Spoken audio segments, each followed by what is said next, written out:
Ya, terima kasih. Bismillahirrahmanirrahim. Assalamualaikum warahmatullahi wabarakatuh. Waalaikumsalam warahmatullahi wabarakatuh. Subhanallah, alhamdulillah, la ilaha illallah, Allahu akbar. Kita bersyukur bisa bersama-sama di tempat yang luar biasa ini, dan insya Allah semua yang hadir semua dalam keadaan sehat walafiat. Kita buka dengan pantun, menanam pisang di mana-mana. Jangan cakep kalau jos. Kalau masih muda cakep, kalau udah tua jos. Menanam pisang di mana-mana. Pisang ditanam di dekat rumah. Selamat siang semuanya. Mudah-mudahan siang hari ini adalah siang yang penuh berkah. Amin. Pak Kepala Dinas yang saya hormati dan seluruh jajarannya, penyuluh semua, juga dari yang muda-muda, ada genre, mungkin juga sebagian ada kader. Saya ditemani Mak Eka. Tepuk tangan dulu untuk Mak Eka. Mak Eka ini di Jawa Tengah belum lama tapi sudah terkenalnya luar biasa, karena semua lini lapangan sudah mengenal Mak Eka. Ya, terima kasih Mak Eka sudah bisa hadir nih. Kalau kita, karena maknya genre, dulu kan aslinya maknya genre ini. Dulu direktur genre, direktur ketahanan remaja. Jadi saya masuk BKKBN tahun 2019, beliau Mak genre gitu. Jadi disebut Bunda genre nggak mau, tapi maunya Mae gitu. Kemudian Pak Sudadi ini penggantinya Bu Eka di KIE di pusat, karena Bu Eka pindah ke Jawa Tengah menjadi kepala perwakilan Jawa Tengah. Nah, karena itu ini lengkap pada siang hari ini. Kita terima kasih sekali. Ibu bapak semua yang saya hormati, penyuluh dan genre. Ini genre kita lumayan banyak, saya senang. Salam genre, mana ada genre-nya? Salam genre. Salam. Aja genre. Sehat, cerdas, ceria. Genre Indonesia. Saatnya yang muda yang berencana. Tepuk tangan dulu. Saya selalu sampaikan bahwa kalau kita itu ketemu genre itu hormat tinggi-tinggi, karena yang genre lah yang 20 tahun lagi kita doakan dia lah yang jadi pejabat di negeri ini. Kalau saya sama Pak Enek itu, kalau Pak Enek sama saya ini kan ya, Pak Enek itu ya kalau 20 tahun lagi ketemu saya paling Pak Enek kumaha ya teh, anu berapa bulannya, kontrolnya di mana. Pak Enek kalau ketemu saya 20 tahun lagi begitu. Tapi kalau saya ketemu genre 20 tahun lagi, dialah yang dikawal oleh polisi, menjadi bupati, menjadi gubernur, menjadi DPR, menjadi kepala BKKBN, menjadi kepala dinas, semuanya genre-genre kita. Dan ini satu harapan, karena bonus demografi ada di tangan anak-anak muda. Bapak Ibu yang saya hormati, kita kerja di BKKBN sebagai penyuluh itu Masya Allah luar biasa. Apa ya, Ibu Bapak sekalian ini sudah kerjanya juga luar biasa, dekatnya dengan masyarakat itu luar biasa. Saya meskipun bukan lahir dari penyuluh KB, tapi saya 5 tahun di puskesmas di pedalaman Kalimantan.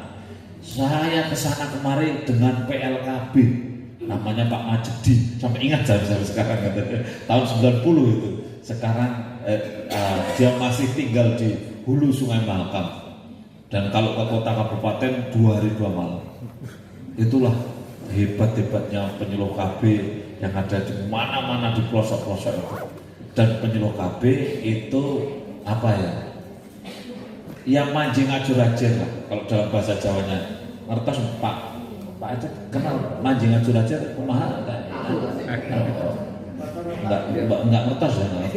Kalau Pak Kepala Dinas tahu ya, manjing ajur-ajur itu bersatu, menyatu dengan rakyat, masyarakat. Nah, inilah penyuluh, para penyuluh. Hanya kita di era bonus demografi, memang arahan Bapak Presiden, keluarga menjadi pondasinya bangsa. Kesuksesan bangsa dan negara tergantung keluarga. Sedangkan urusan keluarga adalah urusannya BKKBN. Sampai Pak Jokowi setiap ketemu saya, pokoknya kalau keluarga urusannya Dr. Hasto. Masya Allah, saya bilang, ini kalau keluarga di Indonesia banyak cerai gimana ya? Saya itu sering merinding begitu. Maka saya mohon titip lah Bapak Ibu sekalian, ini keluarga ini banyak masalah sebetulnya. Salah satunya adalah perceraian. Makanya ini tugas kita itu Pak Kepala Dinas, Pak Kadis kan urusannya banyak, tidak hanya keluarga, urusannya pemerintah desa juga ya, lurah dan desa. Tapi kita ini keluarga itu luar biasa. 8 fungsi keluarga itu kalau dihayati luar biasa. Dulu orang tua kita cuma bilang asah, asih, asuh, selesai. Diasah itu ya kayak pisau, diasah. Jadi artinya apa? Artinya dibikin ilmu agamanya bagus, ilmu teknologinya bagus, ilmu budayanya bagus, pendidikan lainnya bagus, ilmu agama. Kemudian diasih dengan cinta kasih. Keluarga itu dicintai, dikasih sepenuh hati. Maka kita kemudian mengikuti anak muda begini. Salam BKKBN. Jawabannya hidup berencana, itu keren. Salam BKKBN. Hidup berencana, itu keren.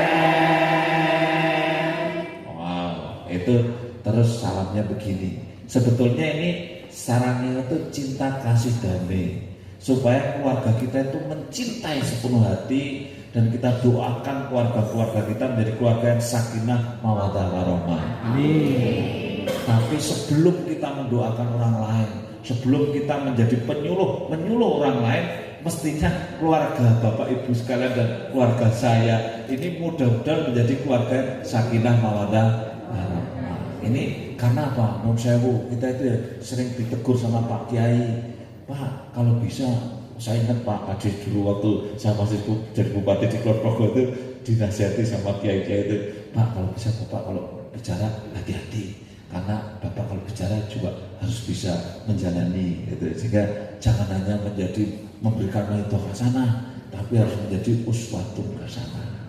Waduh, betul Pak Kiai, terima kasih Pak, itu bekal bagi saya.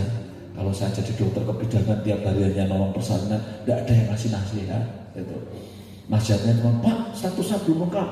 Wah, saya jawab, mana jasa medisnya belum turun. Wah, tapi itu kan betul-betul urusan duniawi. Tapi kita itu memberikan contoh, itu beratnya di situ. Nah, oleh karena itu kita kemudian begini itu maknanya sebetulnya mencintai sepenuh hati agar keluarga tentram, keluarga yang masalah. Sebetulnya itu maknanya seperti itu. Karena ajaran para ulama, para ini ajarannya, didiklah anak cucumu sesuai dengan zamannya, karena dia tidak dilahirkan di zamanmu. Sehingga akhirnya apa? Ya udahlah kita ngikutin anak muda.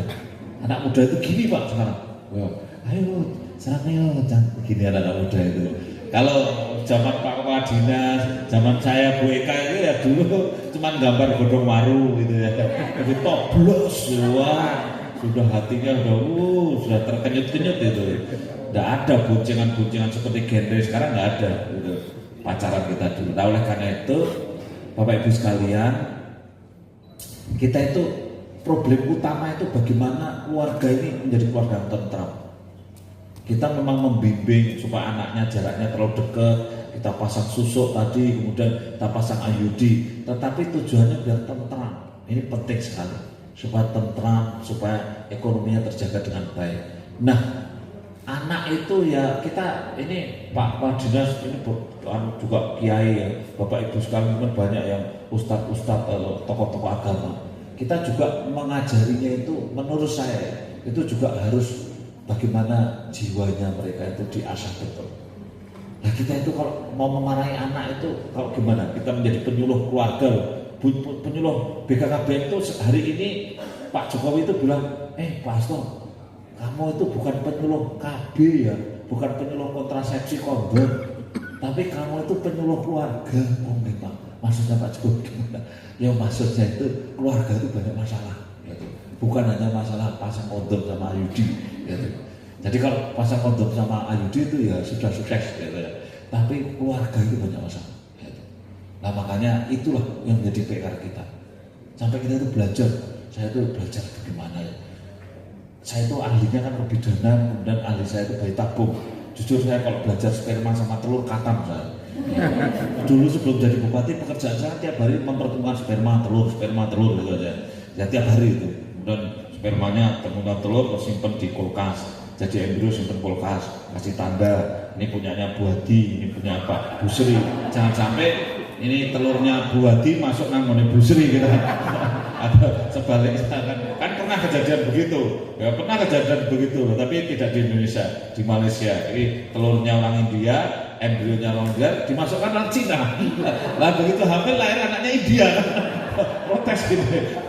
Jadi pekerjaan saya itu begitu, sebelum saya jadi bupati begitu sehari-hari. Tapi saya syukuri bahwa oh ya ternyata Allah itu betul-betul menyiapkan laki-laki dan perempuan itu sungguh luar biasa. Itu yang saya syukuri. Saya jadi tahu persis bagaimana laki-laki perempuan itu bibitnya ditemukan terus jadi kehidupan itu mengasihkan sekali. Saya sering cerita kalau spermanya sehat, good excellent itu 2 juta sperma nyerbu satu telur gitu. Tapi kalau spermanya perokok kan tengok kanan, tengok kiri gitu. Nah makanya kalau mau nikah ya rokoknya dikurangi ya. Tapi tadi kader-kader yang di depan itu pinter-pinter, mungkin sudah dibocorin mungkin pertanyaannya. Nah, tapi bagus-bagus. Nah inilah ibu bapak sekalian, apa ya, berat-beratnya kita menjadi penyuluh keluarga itu memang tidak ringan, karena tanggung jawabnya kayak seperti yang diingatkan Pak Jokowi tadi. Ingat ya, jangan hanya menyuluh tentang kontrasepsi, KB, susuk, IUD, tapi tentang bagaimana keluarga. Sehingga sekarang ini misalkan perceraian tahun 2021, perceraiannya kan jumlahnya 581.000 yang bercerai. Saya tadi bisik-bisik di luar, kalau Banjarnegara gimana? Banyak juga Pak yang bercerai di Banjar. Napa nggih, Baras? Kalau penyuluh KB sing cerai ngoten? Nggih kita doakan mudah-mudahan kemudian berkeluarga dan keluarganya tentram, ya tidak apa-apa. Karena namanya manusia itu setiap 100 orang itu yang error 5 minimal. Itu biasa. Hati-hati Pak Kepala Dinas, kalau sudah punya staf 100, yang 5 itu kan error. Betul kan Bu? Di puskesmas itu kan malah di puskesmas. Bidan teman bidan saben 100 yang 5 ya error. Ya. Dokter sama. Dokter setiap 100 yang error ya 3 sampai 5. Saya masuk tahun 83 di kedokteran UGM. Angkatan saya 164 orang. Sampai hari ini yang ngomong sendiri 3 orang. Sudah jadi dokter itu. Waduh, ketemu saya itu rambutnya gembel, terus ngomong sendiri, terus waktu itu disembuhkan, terus ditugaskan di rumah sakit jiwa. Jadi kalau pas sembuh dia ngobati orang, kalau pas sakit dia berbati katanya. Ini kejadian loh, ini dokter. Jadi Bapak Ibu ya terlalu pintar Pak. Jadi sebetulnya kita itu keluarga itu memang situasinya seperti itu. Tidak semua bisa baik. Pasti nanam padi pasti ada rumputnya, tumbuh rumputnya. Jadi itulah yang menjadi tugas kita mengawal keluarga. Nah, dari yang cerai yang banyak tadi, ternyata faktor utamanya adalah uring-uringan terus-menerus. Perbedaan antara suami dan istri, pendapat yang kecil-kecil tapi berkepanjangan. Ini sumbernya apa? Salah satunya suami kurang dewasa, istri kurang dewasa. Karena terlalu muda. Ya, terlalu muda tidak bagus. Terlalu tua tidak bagus. Terlalu sering hamil nggak bagus. Terlalu banyak juga tidak bagus. Tadi ketangkap itu, Pak, Mbak, putranya pinter sekawan. Wah, untung sudah ke pasangan Yudi ya. Susuk tadi Mas Susuk, alhamdulillah. Mbak, umurnya pinter selikur Pak. Putranya pun umur pinter 3 tahun. Masya Allah. Jadi kondangan, kawin putra setahun gitu kan. Alhamdulillah tadi sudah pasang Susuk. Nah itulah yang membuat kenapa banyak perceraian itu karena perbedaan kecil-kecil suami istri, karena suami tidak bisa memaklumi kekurangan istri. Istri tidak bisa memaklumi kekurangan suami. Dewasa itu punya makna apa? Harus mampu menahan diri. Ketika istri itu jelai, kita harus bisa menahan diri. Tidak hanya istri loh, suami jelai, istri harus bisa menahan diri. Istri jelai, suami harus jelai. Loh, ya harus menahan diri. Ya, saya dulu ya, cinta itu butuh perjuangan. Nah, saya dengan istri kan juga begitu. Waduh, kalau baru nikah setahun, 15 tahun itu, egonya tinggi-tinggi gitu. Tapi setelah dinasihati oleh banyak orang, itu kita terus jadi menem itu. Jadi saya dinasihati yang sangat tidak bisa saya lupakan. Pak Hasto, kalau bapak itu tidak berkenan kepada sikapnya istri, jangan adu argumen. Loh, jangan adu argumen, maksudnya jangan pakai logika. Wah, jangan pakai logika ya. Terus bagaimana? Harus pakai perasaan. Menyampaikannya pakai perasaan. Oh, contohnya gimana? Contohnya, dulu saya sebagai dokter kan, pulangnya malam, operasi sana, operasi sini, pulangnya malam. Kadang-kadang kan kita pulang malam tuh, kita pulang capek itu terus sampai rumah istri udah tidur. Kita pulang jam 1, jam istri udah tidur. Ya wajar lah, wong dia juga capek. Jadi, itu kalau kita marah kan, wah gimana ini? Saya kan sebagai suami, masa istri dan anak tidur? Saya yang cari uang, saya yang ini, yang itu. Kenapa istri dan anak tidur? Saya belikan TV, yang menikmati juga kamu tidur. Saya yang keliling terus cari uang. Itu namanya pakai logika. Ya, saya itu penyuluh KB, kerjanya keras kemana-mana. Ini sektor nggak dapat, ini nggak dapat gerakan sejutaan sektor. Belum dapat kamu istri jangan teriak. Di rumah, kenapa rumah nggak beres? Itu pakai logika namanya. Nah, tetapi saya diajari nggak boleh pakai itu. Terus ngajarinya gimana? Pak, disampaikan saja perasaan bapak seperti apa dan bapak senangnya seperti apa. Sampaikan pada istri. Pada suasana yang tenang, duduk di meja makan. Ya, saya praktekkan. Saya kalau dengan istri saya sering guyon-guyon juga. Meskipun sudah tua ya guyon-guyon. Jadi, sebetulnya saya tuh senang sekali kalau mama itu pas saya pulang tuh, mama rakitan sidik bangunlah. Gitu. Nah, menyampaikannya di meja makan. 2 minggu yang lalu itu saya ingat betul waktu itu mama, saya pulangnya jam 11 terus mama langsung tanya saya, Pak, sudah makan belum? Saya senang banget loh mama ditanya. Padahal mama ya tanyanya mungkin dosa basi juga ya. Tapi saya senang sekali gitu. Senang sekali gitu. Kita ini senang tuh nggak bisa dibendung. Karena apa? Meskipun tahu kalau itu dosa basi tapi senang. Lu istri itu kalau kita puji itu meskipun istri ya senang, kita itu ya cuma guyon. Tapi senangnya luar biasa istri itu. Itu prakteknya kan gitu. Mama kok seger sekali hari ini ya. Padahal jadi orang seger gitu ya. Tapi itu waduh sekali ya. Nah, makanya saya terbelajar ya kalau gitu tidak dengan argumen tapi dengan sentimental sedikit ya. Kalau dengan argumen ya tadi saya yang kerja, saya ini atau istri gantian saya dengan argumen. Memangnya bapak enak, saya di rumah semua saya kerjakan, suciannya, celananya kotor, ini setrika semua saya ngepel. Wah, argumen ketemu argumen, ya logika ketemu logika. Nah inilah ibu bapak sekarang perceraian tertinggi karena dua antara suami istri tidak menyampaikan perasaan, tapi menyampaikan alasan. Nah, ingat ya, ini kita belajar bersama dalam arti ya untuk keluarga kita, ya untuk yang kita suruh. Nah itulah karena hari ini Pak Presiden itu wanti-wantinya kualitas, maka kemudian kita kualitas, tidak hanya kuantitas. Ya, kalau teman yang pasang IUD berapa, yang pasang susuk berapa, anaknya berapa, itu semua kuantitas. Ya. Dulu kuantitas alhamdulillah sudah sukses.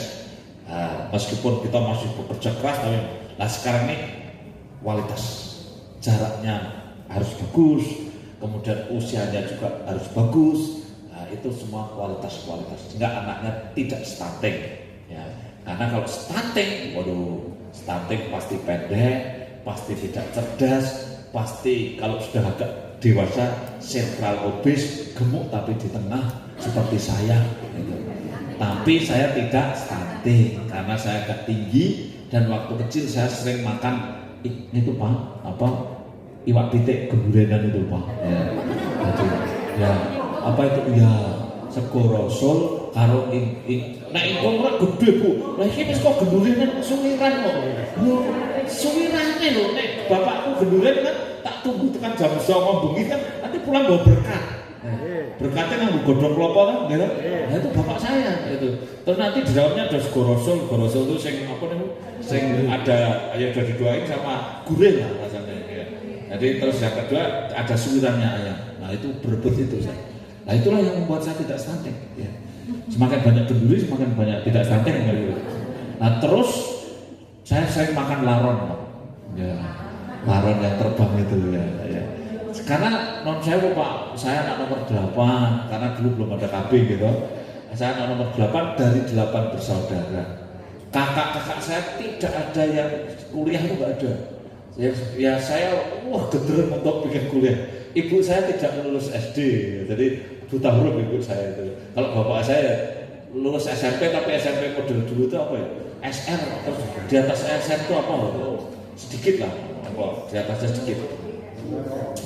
Sehingga apa dia prihatin, kita itu kecil prihatin, gaweannya angon wedhus, kalau niku gaweannya angon wedhus, malah saya cerita orang itu kalau hamilnya itu masih terlalu muda, kan tulangnya diambil sama bayinya, sehingga ibu-ibu tulangnya keropos, ya makanya kalau 16 tahun sudah hamil, besok kalau sudah menopause, tulangnya lebih keropos lagi, kepleset di kamar mandi, mudah patah tulangnya. Suaminya bisa nyokor ke, dasar kurang delok matanya dilalatan.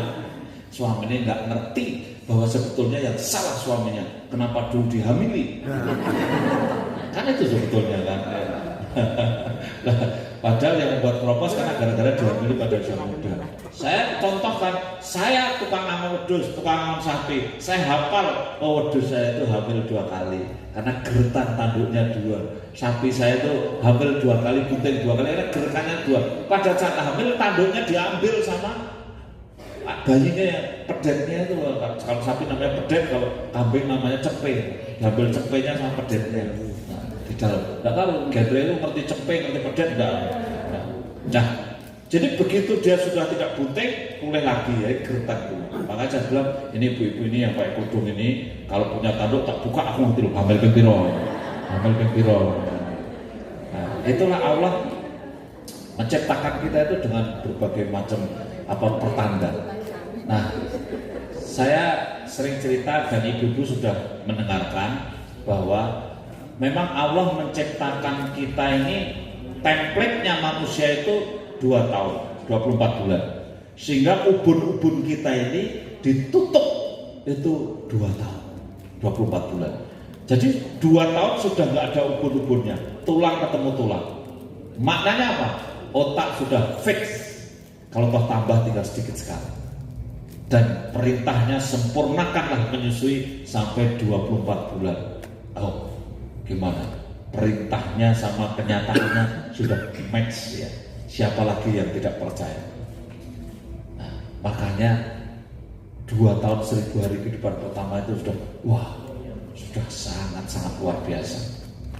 Kalau kita pingin, kan nanti ada masyarakat tanya, kalau sudah lebih dari 2 tahun, kalau stunting gimana? Gitu. Nah, ini jawabnya gimana? Kan kita repot tuh jawabnya itu.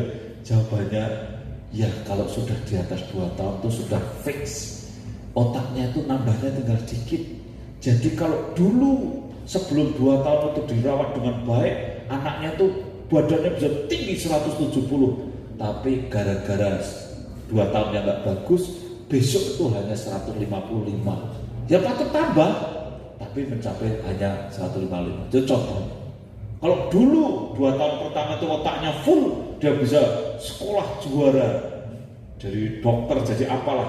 Tetapi karena ini tidak full di 2 tahunnya, menyusui akhirnya jadi.